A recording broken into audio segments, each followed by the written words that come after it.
हर हद कबूल कर ली। ये बगावत है। एक सूबे के वसाइल जो है पहले खुद लूटे हैं, अब जो है चढ़ाई के लिए इस्तेमाल कर रहे हैं। उन्होंने ढी चौक में जलसे की खिताब करने की दावत जो है हिंदुस्तानी वजीर खारजा को दी। ये पीटीआई के पाकिस्तानी होने के ऊपर एक बहुत बड़ा सवालिया निशान बन।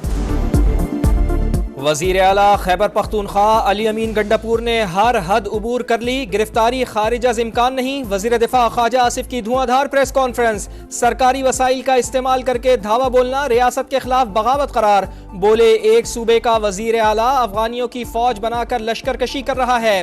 भारतीय वजीर खारजा को भी एहतजाज में शिरकत की दावत दी जा रही है। पीटीआई मुसल्ला झत्ता है, एक और 9 मई बर्पा करने जा रही है। किसी किस्म के मुज़ाकरात का इम्कान मुस्तरद। कहा पीटीआई लाशें लेकर जाना चाहती है, ऐसा नहीं होने देंगे।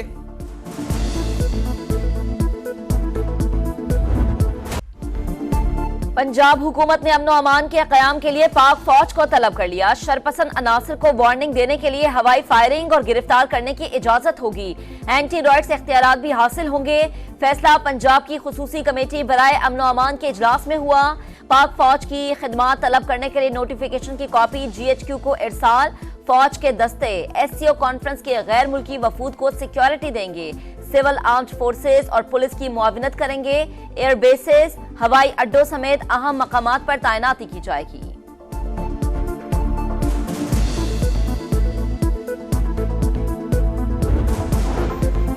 वफाकी दारुल हुकूमत इस्लामाबाद की सिक्योरिटी मजीद सख्त। पाक फौज ने इस्लामाबाद में जिम्मेदारियां संभाल ली। किसी भी शरपसंद से आहनी हाथों से निपटेगी। रेड जोन, डी चौक और शाहराए श्रीनगर समेत मुख्तलिफ इलाकों में दस्ते तैनात। खुसूसी इख्तियारात भी मिल गए। असलहे के इस्तेमाल समेत इंतहाई इकदाम के मजाज होंगे। फायरिंग की सूरत में फौरी जवाबी कार्रवाई का इख्तियार होगा। मुजाहिरीन के खिलाफ लाठी चार्ज और आंसू गैस के इस्तेमाल की भी इजाजत होगी। पाक फौज का कमांडर वफाकी पुलिस के साथ मिलकर कार्रवाई करेगा।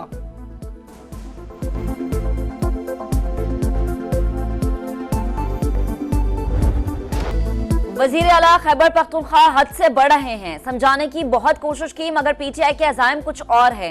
अब भी पीछे हट जाएं, इंतहाई कदम उठाने पर मजबूर ना करें। धावा बोलने की कीमत अदा करना होगी।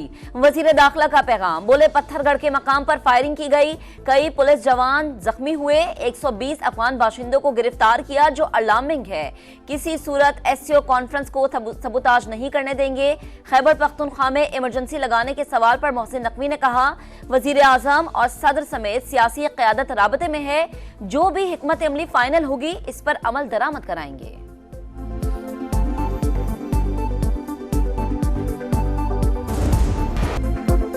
किसी को रेड जोन के करीब भी नहीं आने दिया जाएगा। हुकूमत का दो टोक ऐलान। वजीर इत्तलात ने एहतजाज को NRO लेने की कोशिश करार दे दिया।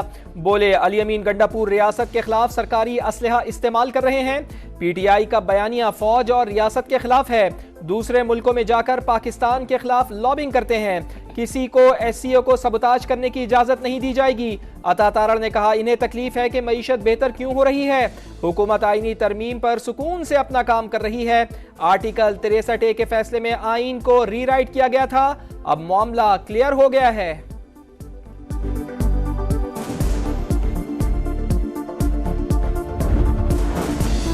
तहरीक इंसाफ की डी चौक में एहतजाज की कॉल। इस्लामाबाद में सूरत हाल कशीदा, मामूलात जिंदगी मुतासर। जुड़वा शहरों के दाखिली और खारजी रास्ते बददस्तूर सील। जगह जगह कंटेनर्स और पुलिस की भारी नफरी तैनात। मोबाइल और इंटरनेट सर्विस मुअत्तल। मेट्रो बस सर्विस भी बंद। शहरियों को शदीद मुश्किलात का सामना। फैजाबाद में पुलिस से तसादुम पर मुकदमा दर्ज। दहशतगर्दी समेत 8 दफात शामिल। 250 मुल्जिमान नामजद, 17 गिरफ्तार। इश्तियाल अंगेज तकरीर से अवाम को हुकूमत और इदारों के खिलाफ उकसाया गया। FIR का मतन।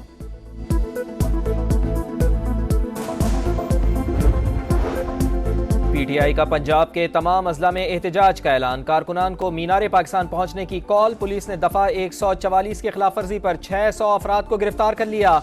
आज़ादी चौक की जानिब आने वाले रास्ते बंद। फ्लाईओवर के दोनों अतराफ कंटेनर्स लग गए। कैदियों की वैन और आंसू गैस के शेल पहुंचा दिए गए। पुलिस की मजीद नफरी तलब। बाबू साबू इंटरचेंज और ठोकर न्याज बेग के मकाम पर मोटरवे बंद। लाहौर में लारी अड्डा से बस सर्विस बंद। मेट्रो बस सर्विस महदूद। ऑरेंज लाइन ट्रेन मुकम्मल बहाल। शहर में मामूलाती जिंदगी रवा दवा।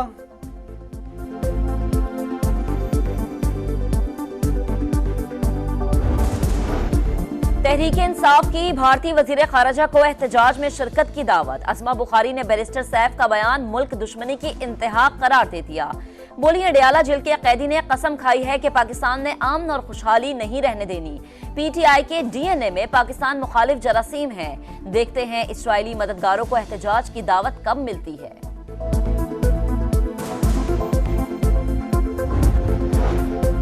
दहशतगर्दी के खिलाफ जंग में पाक फौज की कुर्बानियों का सफर जारी। शिमाली वजीरिस्तान में दहशत गर्दों से लड़ते हुए लेफ्टिनेंट कर्नल मोहम्मद अली शौकत समेत 6 अहलकार शहीद।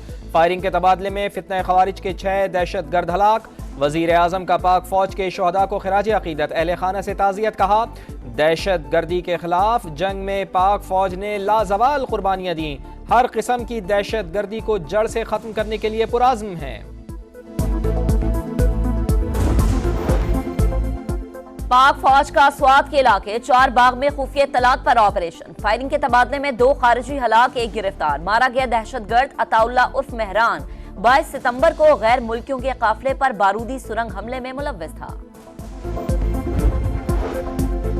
साबिक मेयर कराची वसीम अख्तर समेत कई वज़रा करप्शन में मुलव्वस थे। MQM रहनुमा रऊफ सिद्दीकी का इंकशाफ बताया। हसास इदारों ने राब्ता कमेटी को करप्शन से मुताल्लिक बताया मगर पार्टी ने कुछ ना किया।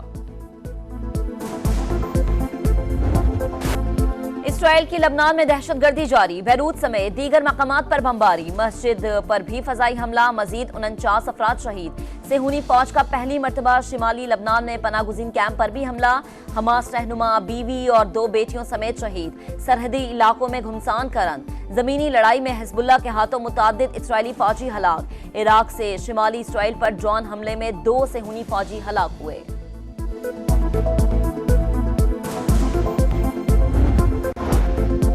इसराइल को ईरान की जौहरी तंसीबात पर हमला कर देना चाहिए। डोनाल्ड ट्रंप का सदारती इलेक्शन मुहिम से खिताब। जो बाइडन की ईरान पर हमले की हिमायत ना करने को गलती करार दे दिया। अमरीकी सदर कहते हैं ईरान पर पाबंदियों से मुताल्लिक बातचीत जारी है। हमलों का जवाब कैसे दिया जाए, इसराइल ने अब तक फैसला नहीं किया। अमेरिका और बरतानिया के यमन पर फजाई हमले। दारुल हुकूमत सना और हदीदा एयरपोर्ट समेत दीगर मकामात को निशाना बनाया गया। हौसियों के 15 ठिकानों पर हमले किए। अमेरिकी सेंटकॉम का दावा। हमास सरबराह याह्या सिनवार जिंदा और बड़ी जंग के लिए तैयार हैं। अमरीकी अखबार न्यूयॉर्क टाइम्स का दावा। इसराइल की नसीरात और दीरुल बलह में बमबारी। 8 फलस्तीनी शहीद। शिमाली इलाकों पर फिजाई हमलों में 23 बेगुनाह मारे गए। सेहूनी फौज के मगरबी किनारे में भी दहशत गर्दी। 1 फलस्तीनी शहीद, दर्जनों गिरफ्तार।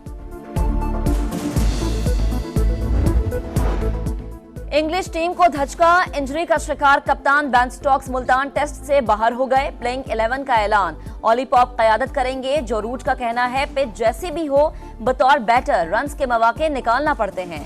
सऊद शकील कहते हैं इंग्लैंड अटैकिंग क्रिकेट खेलता है जिसमें गलतियां भी होती हैं। हरीफ के खिलाफ सीरीज जीतना चाहते हैं।